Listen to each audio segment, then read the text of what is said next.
Thiruvananthapuram മുട്ടടയിലെ UDF സ്ഥാനാർത്ഥി വൈഷ്ണവെ voter പട്ടികയിൽ നിന്ന് ഒഴിവാക്കിയ നടപടിയിൽ വിമർശനവുമായി ഹൈക്കോടതി. വോട്ടർ പട്ടികയിൽ നിന്ന് ഒഴിവാക്കിയത് അനീതിയാണ്, രാഷ്ട്രീയ കാരണത്താൽ ഒഴിവാക്കുകയല്ല വേണ്ടത്.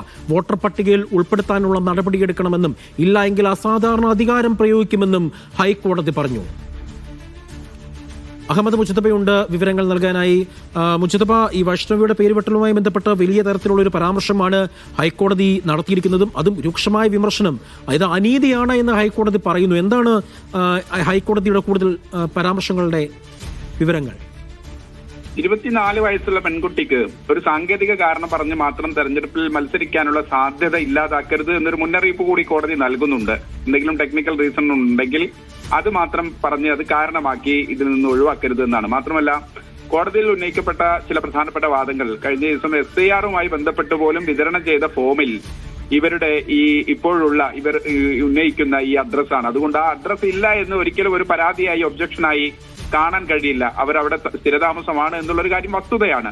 അതുകൊണ്ട് അതുൾപ്പെടെ പരിഗണിക്കണമെന്നാണ് വൈഷ്ണവയുടെ അഭിഭാഷകർ ഉൾപ്പെടെ കോടതിയിൽ പ്രധാനമായി ഉന്നയിച്ച വാദങ്ങൾ. എന്തായാലും കോടതി അത് പരിഗണിക്കുകയും ആ വിഷയത്തിൽ ചില പരാമർശങ്ങൾ, പ്രത്യേകിച്ച് ഒരാൾ മത്സരിക്കാൻ ഇറങ്ങിയതാണ്, സ്ഥാനാർത്ഥിത്വം പ്രഖ്യാപിച്ചു, എന്തെങ്കിലും തരത്തിലുള്ള രാഷ്ട്രീയ വിയോജിപ്പുകൾ കൊണ്ടോ രാഷ്ട്രീയ കാരണങ്ങൾ കൊണ്ടോ ആ ആളെ വോട്ടർ പട്ടികയിൽ നിന്ന് ഒഴിവാക്കുകയല്ല വേണ്ടത്, വോട്ടർ പട്ടികയിൽ ഉൾപ്പെടുത്താനുള്ള നടപടികൾ എടുക്കണം എന്ന് കൃത്യമായി തന്നെ സംസ്ഥാന തെരഞ്ഞെടുപ്പ് കമ്മീഷനോട് കോടതി പറയുന്നുണ്ട്. അതുകൊണ്ട് നാളെ വീണ്ടും ഹിയറിംഗ് നടത്തണം. സംസ്ഥാന തെരഞ്ഞെടുപ്പ് കമ്മീഷൻ ഈ അപേക്ഷ പുതുതായി തന്നെ പരിഗണിക്കണം. അതിനുശേഷം ഇപ്പോൾ വൈഷ്ണവ് ഹാജരാക്കിയിട്ടുള്ള മുഴുവൻ രേഖകളും അത് പരിശോധിച്ച് ഒരു പുതിയ തീരുമാനമെടുക്കണം.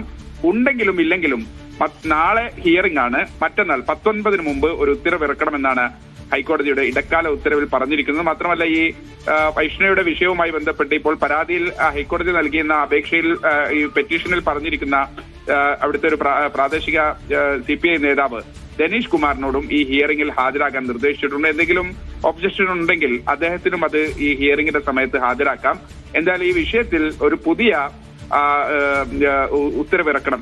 വീണ്ടും ഹിയറിംഗ് നടത്തി നാളെ 18-ാം തീയതി ഹിയറിംഗ് ആണ്. സംസ്ഥാന തെരഞ്ഞെടുപ്പ് കമ്മീഷൻ അപേക്ഷ പരിഗണിച്ചൊരു പുതിയ തീരുമാനമെടുക്കണം. അതിനുശേഷമായിരിക്കും ഹൈക്കോടതി അന്തിമ ഉത്തരവിറക്കുക. അജി.